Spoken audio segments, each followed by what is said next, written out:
Shalom, nagaan waaqayyoo isiniif haa baay'atu. Bolaa koo jaallatamoo fi kabajamoo afuura. Guyyaa har'aas immoo deebinee jira jechuudha. Obboleettii koo Gizuu wajjin jechuudha. Egaa akkuma dheengaddaa viidiyoon gargar citee jira jechuudha. Marsaa lammataalee dhaggeeffadhaa. Isin jechuun jaalladha. Gara obboleettii koo Gizuutti sinan dabarsa. Saarontuu immoo like, subscribe, share gochaatii nu wajjin dhaabadhaa isin jechuu jaalladha jechuudha. Obboleettii keessan Saaraadha jechuudha. Shalom shalom nagaa waaqayyo waaqa jiraataa isiniif haa baay'atu. Hordoftoota chaanaalii Saaraa karaa YouTube's ta'u karaa Facebookii hundumaa maraaf nagaan koo nagaan afuuraa lafa jirtanitti isiniif haa ta'u.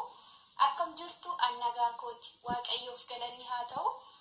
Tolee guyyaa har'aa obboleettii keenya Saaraan carraa gaaffii deebii waamicha nu gootee jirti. Obboleettii keenya Saaraa waaqayyo saa eebbisu afeerraa keefi ani obboleettii keessan Gizeeshin jedhama. Baay'een keessan karaa YouTube's ta'u karaa Facebook's ta'u na beektu. Haa ta'u egaa waaqayyo gooftaan inni carraa kana nu laatee maqaan isaa haa eebbifamu. Guyyaa har'aa obboleettiin keenya Saaraanii tokko hanga sadiitti gaaffii deebii nuuf dhiyeessitee jirti jechuudha. Gaaffii keenya kana hamma dhumaatti akka nu hordoftanii abdiin qaba. Waaqayyo sinaa eebbisu. Egaa waliin taanee hojii kana keessatti maaltu si gammachiisa? Jireenya addunyaa kana keessatti maaltu si gammachiisa? Akkasumallee Egaa gaaffiin citee hafee jiru jechuudha. Immoo gaaffiin hafee jiru jechuudha. Gaaffiin Gizuudhaaf dhiyaate addunyaa kanarraa yookiis immoo ardii kanarraa hamma jiraatte keetti gooftaa hojii hamma deddeemte keetti maaltu si gammachiisa jedha gaaffii jechuudha. Hunduma keessan maaltu si gammachiisa misini anaanu bultiin keenya Gizuu immoo maaltu akka ishee gammachiisu nuuf himte jechuudha. Obsaadhaan dhaggeeffadhaa jechuudha. Hundumti keessan immoo maaltu akka isin gammachiisu immoo koomenteeritti nu barreessaa irrattis immoo hirmaadhaa isin jenna.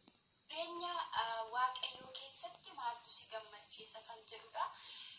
Egaa jireenyi addunyaa gammachuun isaas daangaa qaba. Jireenyi addunyaa kanaa egaa akkuma nama gammachiisu tafatoo hin taane gammachuun addunyaa kanarraa hundumti isaayyuu daangaa qaba. Haa ta'u egaa jireenya waaqayyoo keessatti maaltu si gammachiisa isa jedhutti ce'aa. Jireenya waaqayyoo keessatti wanti nama gaddisiisu jira jedhee hin yaadu. Hojii waaqayyoo hundumti isaayyuu gammachuudha. Maaliif jireenya biyya lafaa keessa bu'aa bahiin jiraachuu danda'a. Rakkoon garaagaraa jiraachuu danda'a. Jireenya gooftaa waliin keessatti egaa rakkinni jira jedhee hin yaadu. Maaliif yeroo hundumaa gooftaatti gammadaa jedha. Filiphos 4:4 kanaaf iyyuu jireenya gooftaa keessatti kan na gammachiisu waaqayyo cubbamoota hundumaa jaallachuu isa warra haalaan gataman warra tuffatamoo ta'anii warra hiyyeessota ta'anii jireenya gooftaa keessatti jaallatamuu isaaniitu baay'ee na gammachiisa. Inni kun naaf iddoo guddaa. Maaliif jireenyi biyya lafaa warra gurguddaaf warra beekamuuf malee warra hiyyeessotaaf iddoon qabu jechuudha. Kanaaf jireenya waaqayyoo keessatti kan nama gammachiisu jireenya bara baraati. Waaqayyoof galanni haa ta'u. Egaa obboleettiin keenya Gizuun jechuudha. Jireenya na gammachiisu addunyaa kanarraa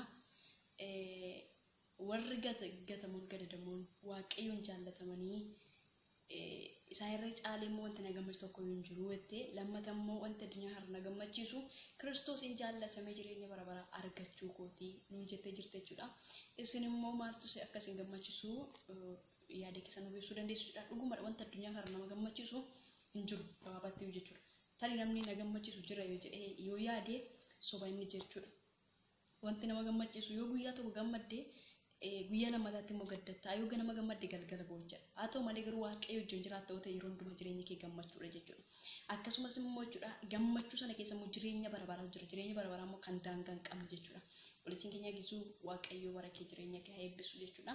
Akkasumas egaa Saarontuubis immoo subscribe godhaatee nu wajjin dhaabadha. Akkuma kana kan obboleettii keenya Gizuu search godhaatee jechuudha. Linkii isaa yeroo darbillee isiniif keessa jirti jechuudha. Viidiyoo yeroo jalqabaa dhaqaa ilaalaa jechuudha. akkasuma linkii isaa ilaaltanii yookiin immoo bizuutuuf jettanii seerchii gootanii jechuudha. Like, subscribe, share godhatti bukkee dhaabadha. Barumsoota garaagaraa, faarfannaa garaagaraa achirraa argattu jechuudha. Akkuma kan nu wajjin hirmaadhaa isin jenna sagantaa kanatti namni kamiyyuu hirmaachuu danda'a jechuudha. Waaqayyo sana eebbisu eebbifamaa. Shalom.